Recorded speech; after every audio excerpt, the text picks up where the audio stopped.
Okay, folks, welcome back for another deep dive. Yeah. And this one is pretty heavy. Yeah. So, obviously, everyone's heard about the sea story sinking in the Red Sea. Right. Yeah.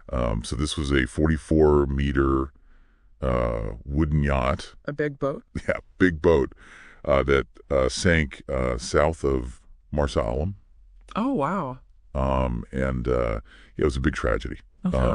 Oops, yeah. It was on a multi-day diving trip when it went down. Right. But what makes this case, I think, even more interesting is that we have some firsthand accounts from divers who were on a different boat owned by the same company just days before. Oh, wow. Okay. And Like a sister boat almost. yeah, like a sister boat. And they're kind of painting a concerning picture of potential corner cutting Yeah. and lax safety practices. No, that's not good. Yeah, not good at all. No. So to help us understand the implications of all this, we had joining us today Hello. an expert in maritime safety and accident investigation.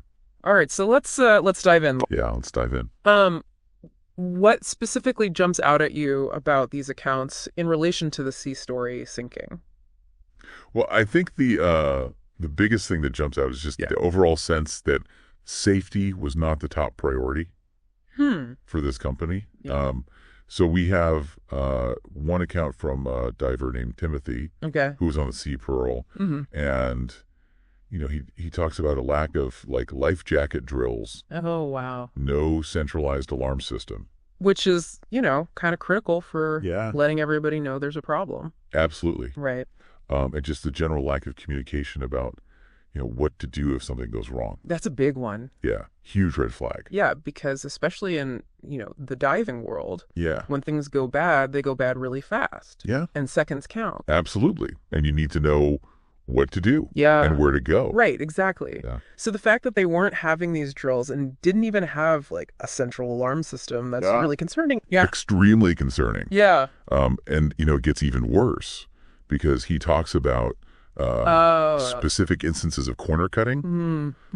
He mentions inadequate life jackets. Oh, no. Like they didn't even have enough for everyone in his cabin. Really? Yeah, and he actually saw staff smoking near oxygen tanks. Oh, my gosh. That's It's insane. like a recipe for disaster. Literally playing with fire. Yeah. So, when you hear things like that, it really Yeah. it makes you wonder about the overall safety culture. Right. And it raises the question of, is this just a few isolated incidents, or is this symptomatic of a broader Exactly. problem? Yeah. Are these systemic issues within the company? Yeah. And even within the Red Sea diving industry as a whole, Right. are these corners being cut across the board, Exactly. to save money or whatever? Yeah. Because obviously safety equipment costs money and Yeah. And training and all. training. Yeah. Yeah. So It's definitely a concern. definitely. Yeah. And then we have this other account from a diver named James, Okay. who was also on the Sea Pearl. And he says that the crew seems more preoccupied with collecting port fees than giving a safety briefing. So the first priority was Yeah. getting the money. Yeah. Yeah. Money first, safety second. Not a good sign. Not a good sign at all. Not at all. And yeah, they didn't even introduce themselves. So it was all very transactional. Very transactional. Yeah. Yeah. And again, it just speaks to this Yeah. larger issue of maybe this company's priorities are a little bit out of whack. Yeah, because like you said, in a high-risk environment like scuba diving, Yeah. you'd think safety would be the number one thing. Absolutely. Yeah. So, Yeah. we're looking at all this and it really does make you think about the bigger picture.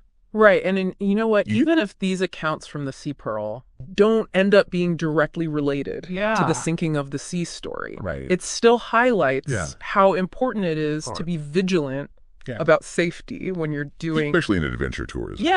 any kind of adventure tourism, Right. whether it's diving or climbing or, whatever. Yeah. Do your research on the operator. Yeah. Read reviews. Yeah. Don't be afraid to ask questions. Absolutely. If something seems off, it probably is. Yeah. Trust your gut. Trust your gut. Yeah. Yeah, I mean, we're going to have to wait and see what the investigation into the Sea Story reveals. Absolutely. But hopefully this deep dive has given everybody listening something to think about. Absolutely. And some things to look out for Yeah, when they're booking their next trip. exactly. Yeah.